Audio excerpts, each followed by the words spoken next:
back to the channel. If you're familiar with Lit Life with Miranda Reads, you may recognize this background here.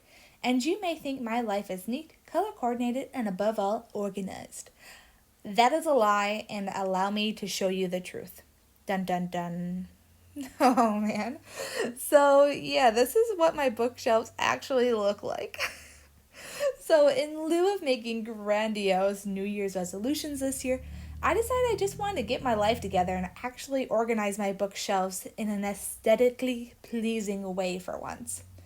And I wanted to go fully color-coordinated rainbow.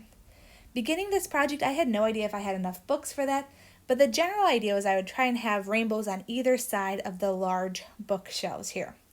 And as I'm organizing on screen, I want to talk a little bit about my bookish stats from 2020. As a BHG student, I love crunching my bookish numbers.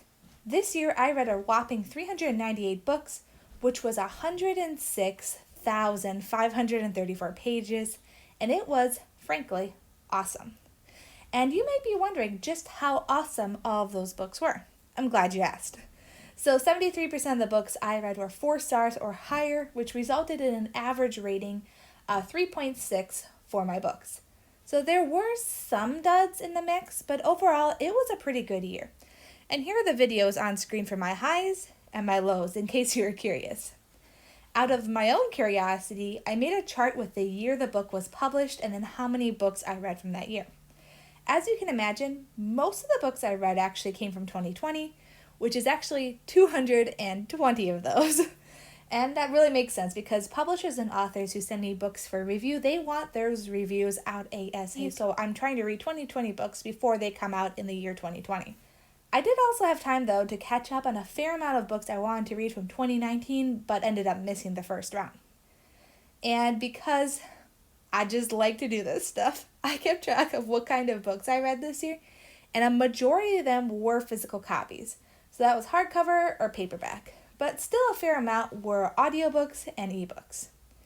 And then from there, I broke down my books as a month-by-month thing, and the blue bar shows how many books I read each month, and on average, I did read 33 books per month. From there, I added a line that shows how many pages I read every month, and on average, I read about 8,870 pages. So now we have one more stat before we get to the bookish part of the video. I started to break down where the books came from. Of all the books I've read this year, 62% were given to me for a review on Goodreads.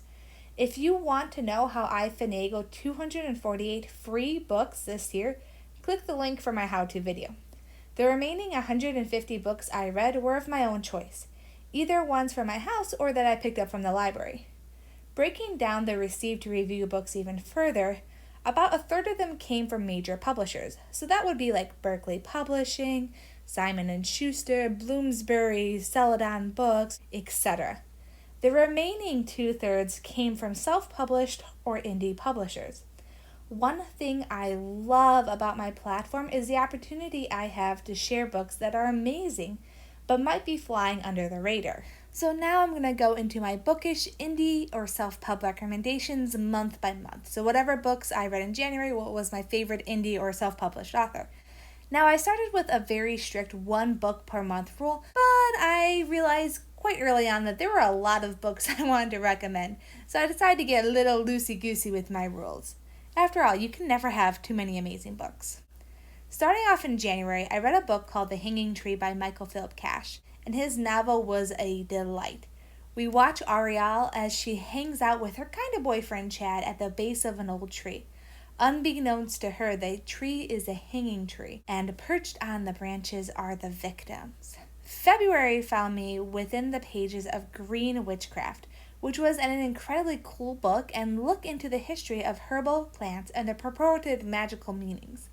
I loved the art in this one, and I thought it was a surprisingly fun read. And how could I not give a shout out to Archibald Finch? This gorgeous middle grade book is all about a kid genius who gets stuck in another dimension, one of magic, mayhem, and monsters. The art in this book is what really drew me to it, and the story was so compelling. I loved it. In March, I read a book by fellow YouTuber Emma Locke, also known as M. Zadok, and her book is called Animal Kind. This one has several short stories about how animals weave in and out of humans' lives and the impact they have. It was extremely well written and heartwarming. And I also read the Chronicles of the Virago Book 2, which definitely lived up to the fabulousness of Book 1. McKenna Grace Gold is the Virago, the champion who has to keep her younger siblings safe from the forces of evil. With well-rounded characters and exciting plot, this one really swept me off my feet. April was also the month where one of the books I've beta read, The Jade Butterfly by Dawn Gardner, came out. This is a wonderful story about a mother and a daughter and how tragic events can bring you closer together. I was really so proud and happy to see this book in print. And oh my gosh, I almost completely forgot. So I also read Pete's Exhaustive Guide to Modelland in April.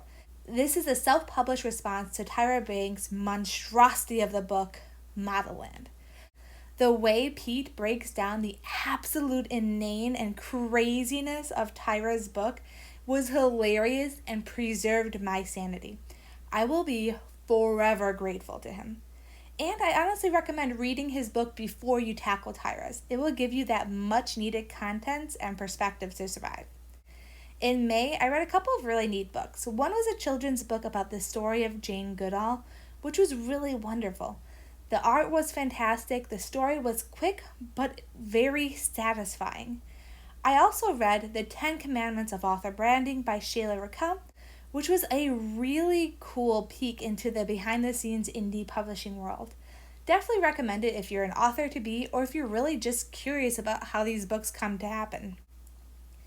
June brought me the conclusion of Julia Ash's Eli Chronicles. I was so excited to see this one in print and to have been quoted in the book. It's a zombie apocalypse book, but it also has so much more aliens, magic, vampires. Oh gosh, okay, so it sounds kind of wild when I say all that, but trust me, it works really well. It's been really fun to follow Julia's writing career throughout this trilogy, and I'm so excited to see what she writes next. I also read Failsafe by Anela Deen. This one has 17-year-old Soul can interface with the planet's computer network and keep her family safe. But then she has to travel across the planet with Echo, a boy who may or may not be human. And as you know, I will read anything Anela Deen writes because she is an amazing author, and this one did not disappoint. Oh, and this month brought me Voyage by first-time author Douglas Falk. This is a crazy awesome flat earth conspiracy book that was amazing. And I'm really crossing my fingers for a sequel. I really, really need that. And in July, I read Toro by Andrew Ovner. And this one was an amazing middle grade book all about a young cow who wants a race with the bulls at Pamplona. I read the audiobook for this one and it was, I keep saying amazing, but it was amazing. Hands down, one of my favorite audiobooks of the year. I also read The Sigil this month, which was crazy neat. I loved the secret societies, the magical schools, the dual perspective of Lake and Nova cinched the book for me.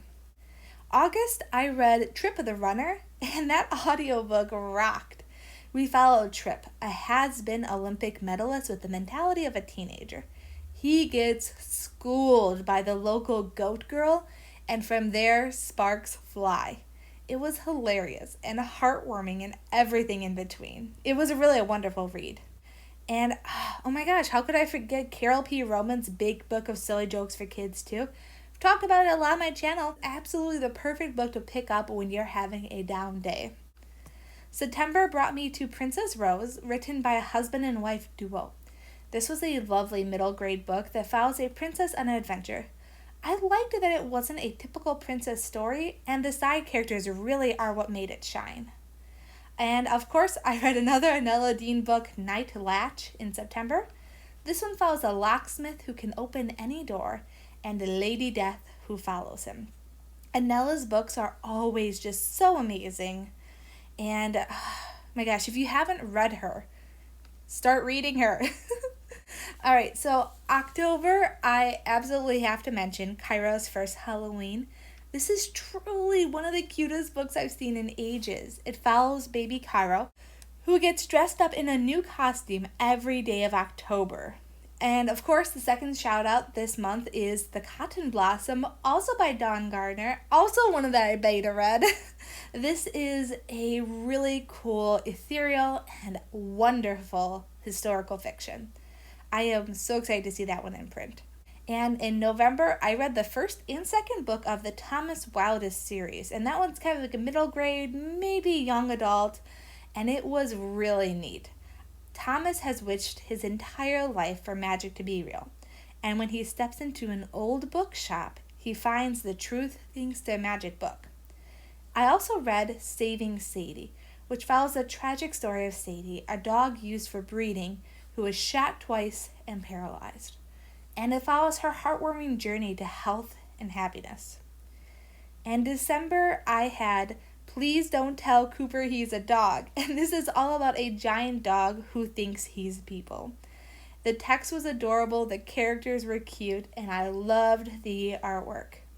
And I read a Nickle Brickle'Bee in the Heart of EarthWorks, which follows young Nickle as he realizes he's actually a dwarf, as in he has dwarvian magic, and maybe some other kind of magic hidden in him too. And it follows just what it's like for him to join their society. It was a really neat story and definitely not a typical middle or young adult read. So all in all, those are some of my favorite indie or self-published books this year. Thank you so much for watching, and have a happy and wonderful and book-filled year.